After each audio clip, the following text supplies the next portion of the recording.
Presque invisible derrière les grands arbres, élégante dans ses couleurs pastel, elle porte un nom de fleur en l'honneur d'un opéra de Charles Gounod. Marguerite est l'une des plus anciennes maisons de la ville d'Hiver. Au fil du temps et des restaurations, elle est devenue une somptueuse demeure sur laquelle veille avec affection, depuis 2003, la famille Chevalier. Ce n'est pas exactement un être vivant, mais pour nous, avec le temps, ça le devient un peu, oui. C'était l'une des 5 premières villas construites dans ce qui deviendra la ville d'Hiver. Et c'est l'endroit qui reste encore le plus feuillu, le plus arboré. Car au départ, chaque maison était entourée d'un parc pour profiter du bon air dans une ville nouvelle destinée à accueillir des visiteurs toute l'année. Tout y est pensé pour leur confort et les villas sont idéalement positionnées à l'abri des tempêtes. Nous sommes ici au point le plus haut de la ville, c'est-à-dire qu'à ce moment-là, les vents qui viennent de là-bas, ils butent sur la dune et ils passent au-dessus de la maison.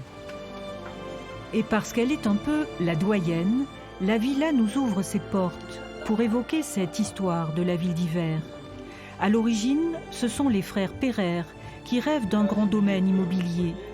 Les 2 entrepreneurs sont des proches de l'empereur qu'ils invitent d'ailleurs dans le chalet qui porte leur nom.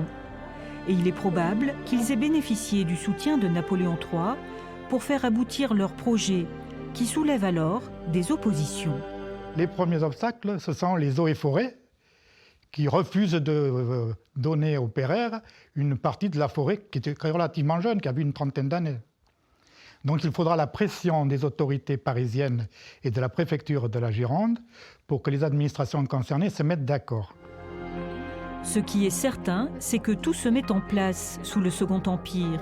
En 1865, on compte déjà 41 villas de location.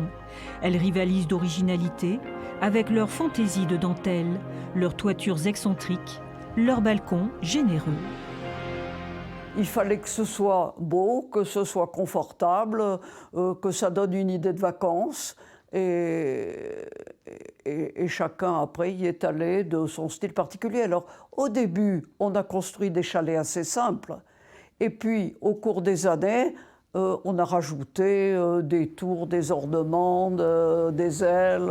Et on en a fait quelque chose de beaucoup plus cossu. Un patrimoine sur lequel veillent les propriétaires de la Villa Marguerite. Dans ses aquarelles, Annick Chevalier exprime la magie de la ville d'Hiver que l'on croirait éternelle, alors qu'elle fut convoitée par les promoteurs dans les années 70.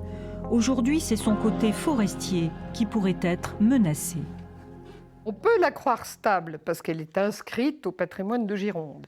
Mais c'est illusoire parce que, si vous voulez, on le voit très bien, elle est souvent la proie pour certains grands terrains de morcellement. Qui dit morcellement dit construction, abattage d'arbres, et le caractère forestier initial de la ville d'Hiver disparaît peu à peu.